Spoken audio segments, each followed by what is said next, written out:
Hello friends, नमस्कार, सत श्री अकाल। मैं हूं commander Sandeep Dhawan and welcome to insightful knowledge.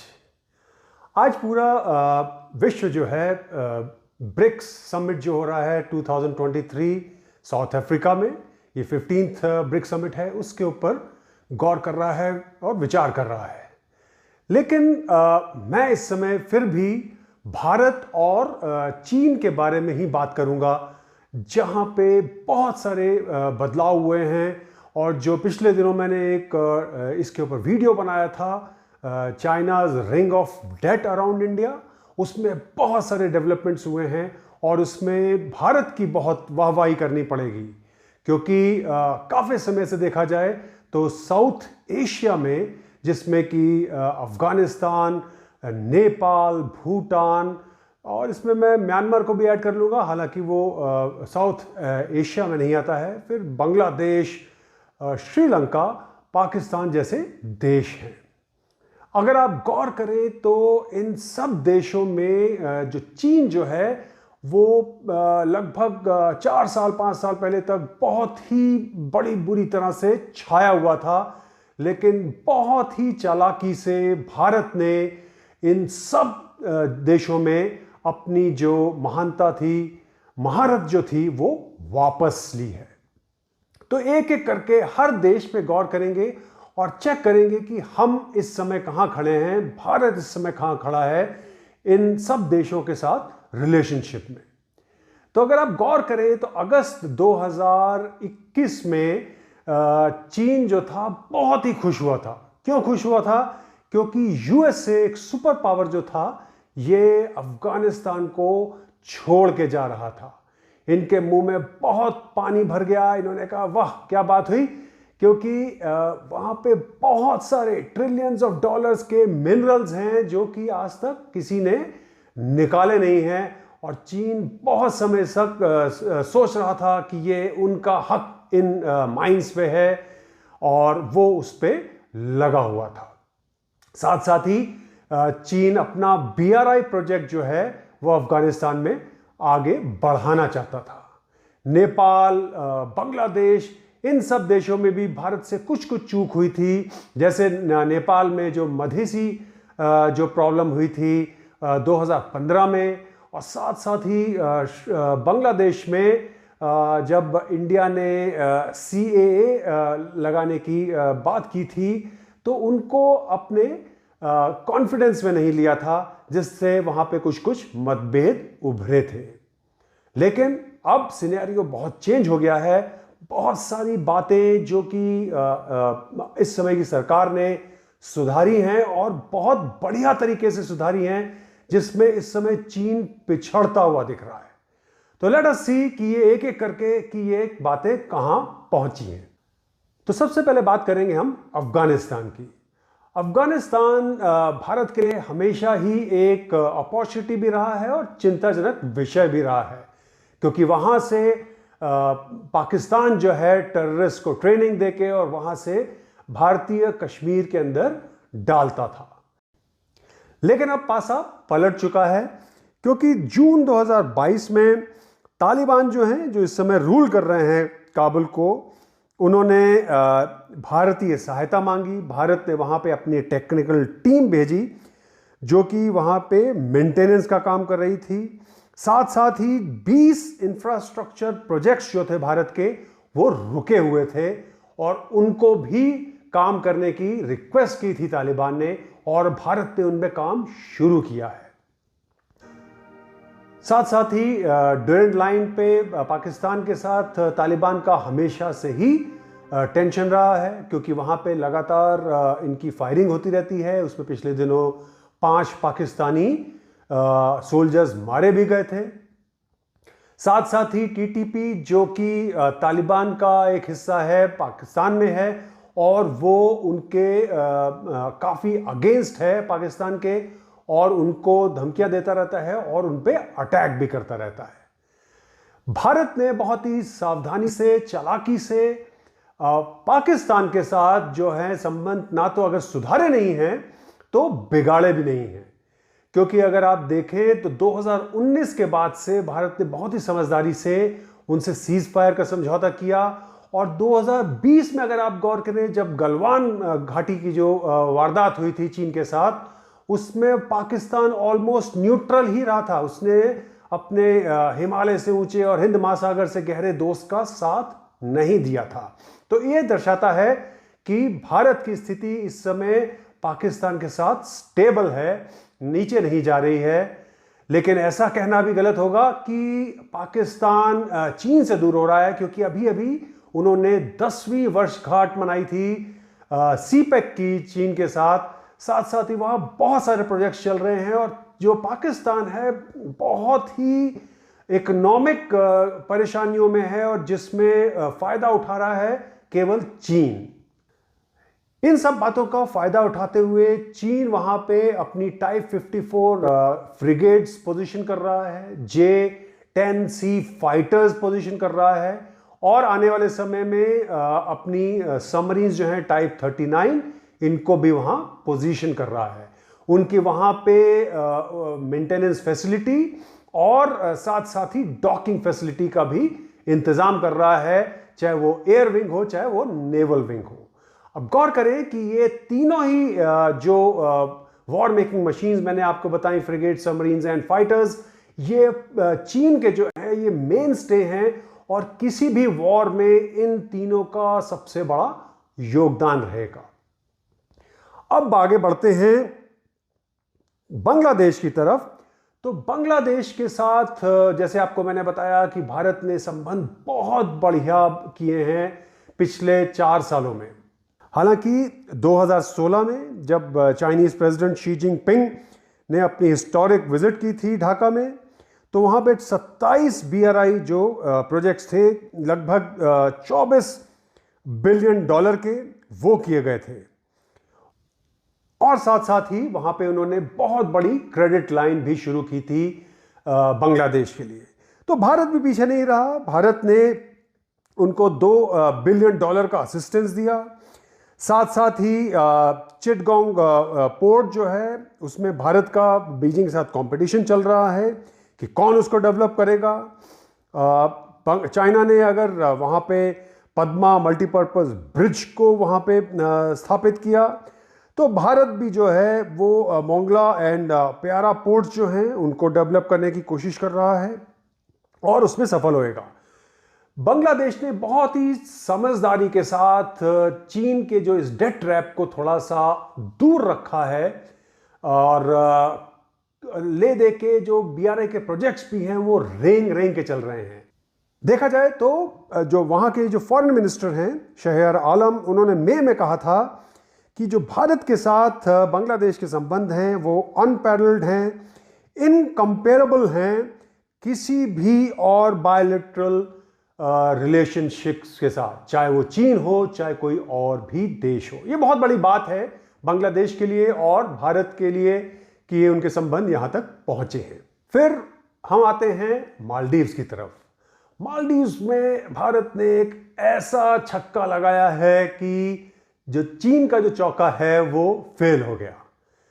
अब पिछले 4 सालों में भारत की वहां पे किस्मत बहुत ज़्यादा बदली है। जो मालदीव्स के पुराने प्रेसिडेंट थे अब्दुल्ला यमीन, वो बहुत ही चीन की तरफ थे, बिल्कुल चिपके हुए थे। क्या उनको चीन घूस दे रहा था, कैसे उनको पटाया हुआ था, ये नहीं कहा जा सकता। लेकिन उन्होंने सारे BRI के प्रोजेक्ट शुरू करा दिए, यहां तक कि उन्होंने इंडिया आउट जैसा एक वहां मुहिम शुरू की अगेंस्ट इंडिया। लेकिन जैसे ही उनकी किस्मत पलटी और वो इस समय जेल की हवा खा रहे हैं, और नए जो वहां के प्रेसिडेंट हैं इब्राहिम मोहम्मद सोलिह, वो उन्होंने आके बहुत ही रेडिकल चेंजेस किए। उन्होंने इंडिया फर्स्ट पॉलिसी को अपनाया, साथ साथ ही बहुत सारे उन्होंने बायलैटरल रिलेशनशिप के एग्रीमेंट्स इंडिया के साथ किए। तो अगर चीन ने वहाँ पे फ्रेंडशिप ब्रिज बनाया था, तो भारत भी इस समय 3 आइलैंड्स के साथ कनेक्टिविटी के प्रोजेक्ट्स कर रहा है।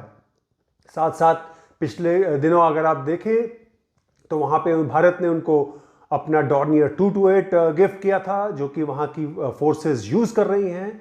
और वहाँ के जो प्रेसिडेंट थे वो इंडिया भी विजिट करके गए और गहरे संबंध हो चुके हैं।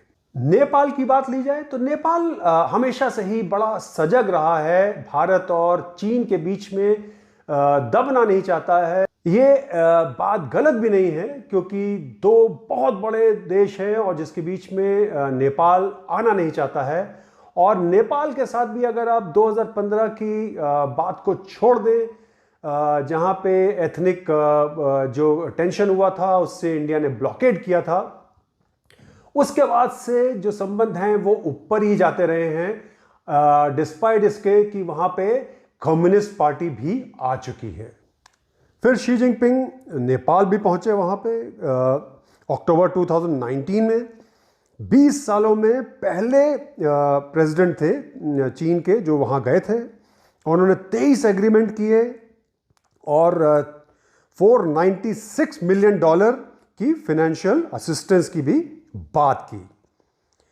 और उन्होंने कहा कि हम जो अपना रिलेशनशिप है इसको स्ट्रेटेजिक लेवल पे बहुत ऊपर लेके जाएंगे, कंपेरेबल करेंगे उसको बाकी बड़े देशों के साथ।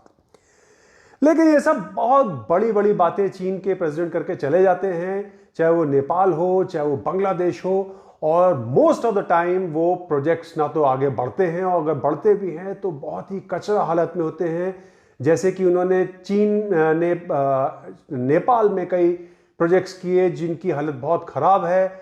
वहाँ पे उन्होंने एयरपोर्ट बना के दिया जिसकी बिना कोई स्टडी किए हुए, और इस समय हालत ये है कि वो एयरपोर्ट अपना खर्चा तक नहीं चला पा रहा है।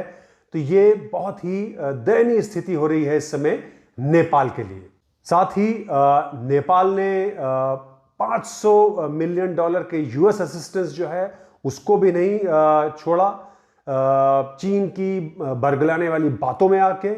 और भारत ने भी इसमें काफ़ी जोर दिया उनके ऊपर कि आप इस प्रोजेक्ट को संभालिए, इस ग्रांट को लीजिए और अपना काम करिए, जो कि आपको इलेक्ट्रिक ग्रिड्स पे करना था देश की। फिर 2021 में भारतीय जो प्राइम मिनिस्टर हैं मोदी, ये मिले वहाँ के प्राइम मिनिस्टर शेर बहादुर देउबा से। और जो देउबा साहब हैं ये नेपाली कांग्रेस पार्टी से हैं, जिससे भारत के संबंध वैसे भी काफ़ी अच्छे रहते हैं। तो ये लगभग 2 या 3 बार इनसे मिले और संबंधों को और मजबूत किया। लेकिन उससे वहाँ के प्राइम मिनिस्टर चेंज हुए, पुष्प कमल दहल आए, तो लोगों ने कहा अब संबंध खराब हो जाएंगे क्योंकि ये कम्युनिस्ट पार्टी से हैं। लेकिन ऐसा कुछ नहीं हुआ, बल्कि दहल साहब अगेन भारत आए और संबंध काफ़ी स्टेबल लग रहे हैं। श्रीलंका की तरफ बढ़ें तो श्रीलंका में आपने जैसे देखा कि वहाँ के जो प्रो चीन प्रेसिडेंट थे गोताबाया राजापक्सा, ये भाग लिए जैसे ही वहाँ पे बहुत बुरी फाइनेंशियल हालत हुई वहाँ उस देश की। और भारत ने इसके ऊपर बहुत समझदारी से काम किया, लगभग $4 बिलियन से ऊपर का असिस्टेंस दिया, जबकि चीन वहां से दुम दबा के भागा, गायब हो गया और केवल 74 मिलियन का असिस्टेंस दिया। और बात की कि हम IMF से आपके लिए गुजारिश करेंगे कि वो आपको 2.9 बिलियन का असिस्टेंस दे। तो इससे श्रीलंका की उनमें छवि बहुत खराब हुई।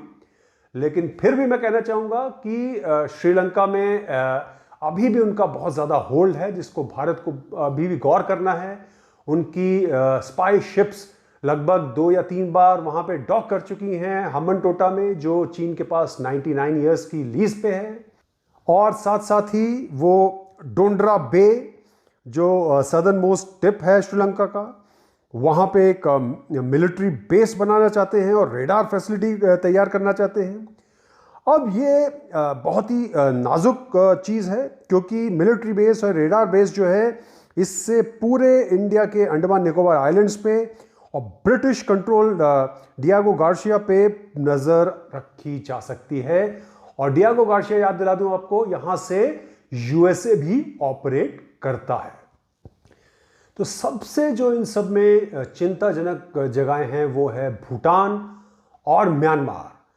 तो भूटान जो है बहुत दब रहा है इस समय चीन के आगे, और 2015 में चीन ने सीक्रेटली वहाँ पे भूटान की टेरिटरी में विलेजेस बनाने शुरू कर दिए, जिससे कि वो वहाँ पे आगे जाके क्लेम कर सके ये हमारा लैंड है।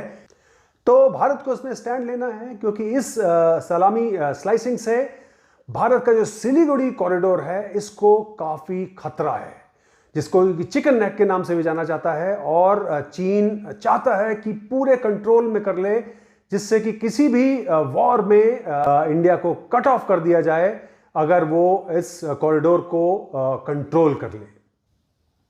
साथ ही चिंताजनक विषय ये भी है कि वहाँ के जो प्राइम मिनिस्टर हैं लोटे शेरिंग, उन्होंने मार्च में एक बेल्जियन मैगजीन को एक इंटरव्यू दिया था।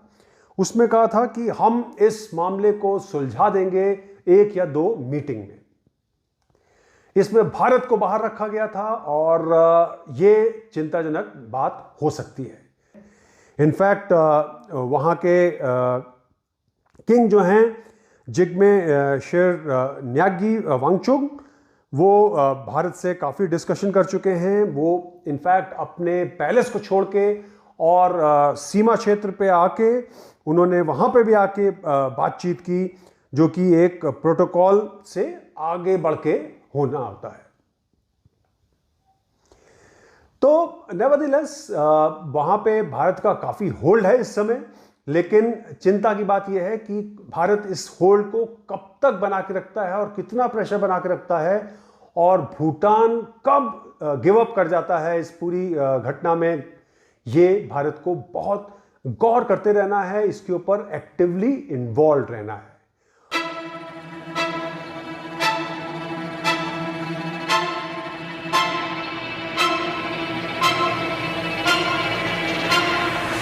और last but not the least, Myanmar, जो कि भारत का नेबर है लेकिन साउथ एशिया में नहीं आता है, वहाँ क्योंकि मिलिट्री गवर्नमेंट है और जो काफ़ी ज़्यादा जो है चीन के साथ इन्वॉल्व है, तो उससे भारत को भी बहुत ज़्यादा खतरा है, क्योंकि वहाँ से मिलिटेंट्स, वहाँ से आर्म्स एंड एम्युनिशन चीन लगभग कंटिन्यूसली पुश कर रहा है पूरे नॉर्थ ईस्ट में, और इसका प्रदर्शन हम मणिपुर में बहुत अच्छी तरह से देख चुके हैं।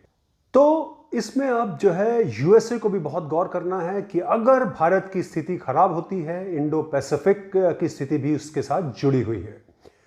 और चीन के लिए भी इसमें एक बहुत बड़ी वार्निंग है। यहां पे मैं दे रहा हूं ये वार्निंग कि अगर आपने अगला कोई कदम उठाया तो ये जो है स्थिति इस समय गलवान वैली की तरह रुकेगी नहीं, बल्कि एक वॉर की तरफ जाएगी, और उसके लिए केवल चीन ही जिम्मेदार होगा और शी जिनपिंग जिम्मेदार होंगे। तो चीन अपनी हरकतें बे ऑफ बंगाल में बंद करे, जहां पे ये अलग अलग पोर्ट डेवलप करने की कोशिश कर रहा है, चाहे वो म्यांमार में हो, चाहे बांग्लादेश में हो, चाहे वो कोको आइलैंड के ऊपर एयर स्ट्रिप बनाने की बात हो, चाहे वो हम्बन टोटा हो, और चाहे वो ग्वादर हो। तो भारत की स्थिति इस समय पूरे साउथ एशिया में बहुत ज़्यादा मजबूत है, लेकिन इसके साथ भारत को ओवर कॉन्फिडेंट नहीं होना है। अगर आप देखें तो भारत के विदेश मंत्री, रक्षा मंत्री और बहुत सारे डिप्लोमेट्स जो हैं इस समय पूरे देश विदेश में फैले हुए हैं और दिन रात काम कर रहे हैं, उसके नतीजे हमारे सामने आ रहे हैं। और चीन जो है इस समय बैकफुट पे है, not only south east Asia में या कह लीजिए साउथ चाइना सी में, बल्कि पूरे इंडियन ओशन रीजन में भी। और ये बहुत बड़ी बात है। और इस छोटे से कैप्सूल में आपको मैंने बताया कि भारत कितनी शक्तिशाली कदम उठा रहा है, लेकिन इसमें ओवर कॉन्फिडेंस नहीं आना चाहिए और सजग रहना चाहिए। So thank you so much for watching. मैं हूं कमांडर संदीप धवन। नमस्कार, सत श्री अकाल।